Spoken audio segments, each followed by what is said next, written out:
Outro dia eu estava fazendo esse exercício com o Marcão, se eu não me engano. Né? A gente estava falando o seguinte, vamos lá, goleiro, a gente só tem um Santos. A gente está na busca do Rossi aí, que seria esse segundo goleiro, se faz necessário. O Matheus Cunha, né, é um moleque que a gente está começando a ver agora. Torço para que o Matheus Cunha, né, e a amostragem que eu tenho no Matheus Cunha é positiva. Não tem experiência para ser o substituto do Santos. Não. Precisamos de um outro grande goleiro, e aí eu torço para que o Rossi chegue. A lateral direita hoje, sendo bem franco, Rafa, é a área que mais me preocupa. Tá? A gente fala da lateral direita, é o setor que mais me preocupa. Por quê? Porque a gente tem o Mateuzinho, que foi a minha grande decepção de 2022, e a gente tem o Varela, que é um jogador que jogou Copa do Mundo, que tem rodagem, mas que também não iniciou a pré-temporada, estava se adaptando ainda ao Brasil, e a gente viu muito pouco. A amostragem do Varela com a camisa do Flamengo é pouca, é muito baixa. Então, isso me traz uma certa insegurança ainda com relação à lateral direita. Tá?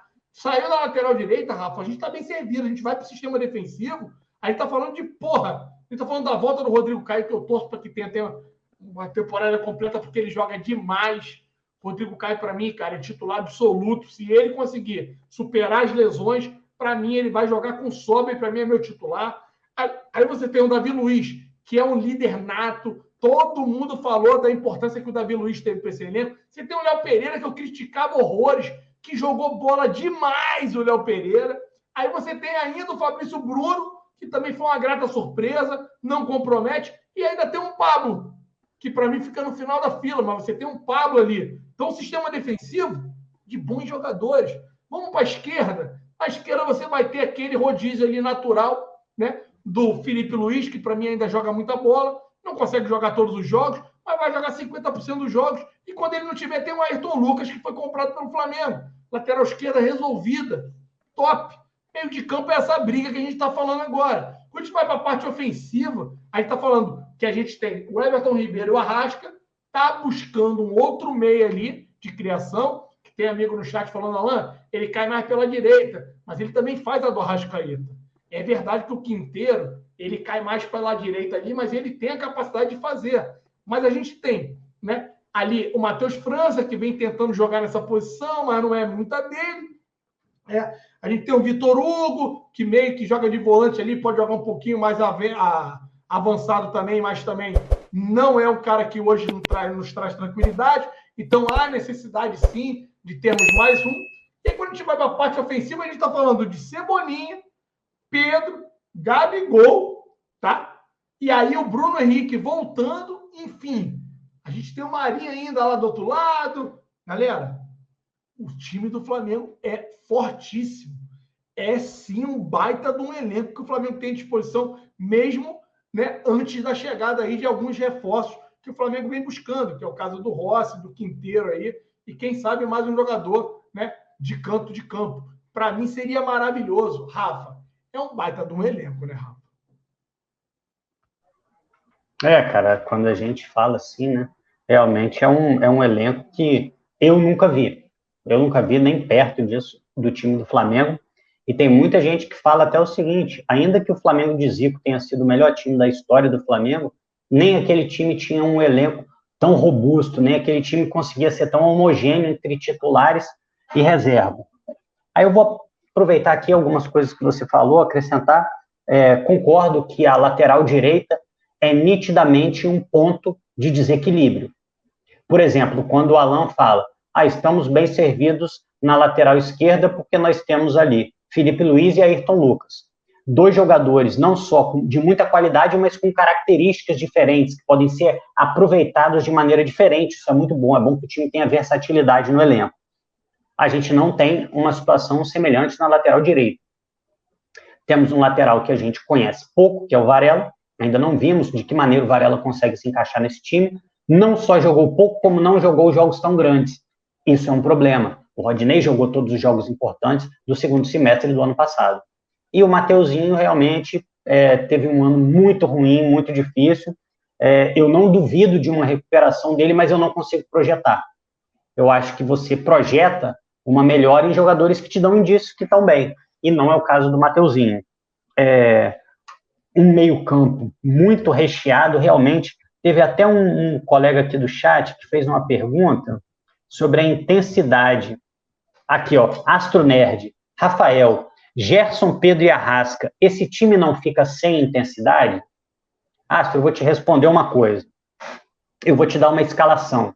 E a gente, pegando esse ponto aí de volante, e aí você me diz se é uma escalação de jogadores intensos na marcação. William Arão, Gerson, Arrascaeta, Everton Ribeiro, Bruno Henrique e Gabigol. Essa é a escalação de um time campeão da Libertadores, você com certeza conhece muito bem, eu também. A questão é, de que maneira o Vitor Pereira vai conseguir trabalhar esse time para que ele seja intenso e de que maneira vai ser cobrada essa intensidade. Como é que vai ser o Flamengo jogando? Quando perder a bola, vai correr para trás? Vai se postar em linhas? Ou vai tentar recuperar a bola assim que perder? Vai correr para frente? Vai pressionar? Então, eu acho que é possível, sim, você ter intensidade e eficiência nos momentos defensivos, ainda que você não tenha jogadores exatamente marcadores. E aí que eu acho que entra o dedo do técnico. O técnico precisa trabalhar bem para conseguir colocar o máximo de talento possível sem perder muito da capacidade defensiva. O Dorival, ele tinha um problema específico no time dele. Um problema não, algo que ele optou por fazer. Por deixar 3 jogadores muito alheios à marcação. O Pedro colaborava muito pouco, o Gabigol colaborava muito pouco e o Arrascaeta colaborava muito pouco. Isso não é necessariamente uma desvantagem, porque quando você tem jogadores que podem fazer a diferença na frente, muitas vezes o técnico ele consegue optar por descansar esses jogadores, para que eles estejam menos envolvidos na parte defensiva, para que eles estejam descansados para fazer o que eles sabem fazer, que são os gols. Eu me lembro de um caso, por exemplo, o Luxemburgo deixava o Alex totalmente solto. Alex jogou aqui no Flamengo, Alex Sotan, Alex Cabeção. Ele ficava totalmente solto. Por quê? Porque ele descansado, sem ter que correr muito, ele conseguia resolver lá na frente. Então, eu acho que eu não posso dizer que uma determinada formação não é intensa até que eu veja esses caras jogando em campo. Até porque, um que você não citou, mas eu acho o Everton Ribeiro um jogador muito intenso, inclusive pela idade. É um cara que consegue participar muito do jogo em todos os momentos. Mas voltando aí a falar do elenco, só para finalizar. Então, quando você falou sobre o elenco, você fez esse olhar mais geral sobre o elenco, parece que o Flamengo nessa janela deixou somente um calcanharzinho de Aquiles, que foi a lateral direita. Se a gente pensa em outros jogadores, lógico, sempre dá para qualificar o elenco. Por exemplo, caso o Vitor Pereira queira um jogador de velocidade, ele queira verdadeiramente um ponta pelo lado direito, e não um meia que joga por ali, como o Everton Ribeiro, ou eventualmente o Quinteiro, ele vai ter que utilizar o Marinho. O Flamengo poderia contar no seu elenco com um jogador mais eficiente do que o Marinho foi em 2022?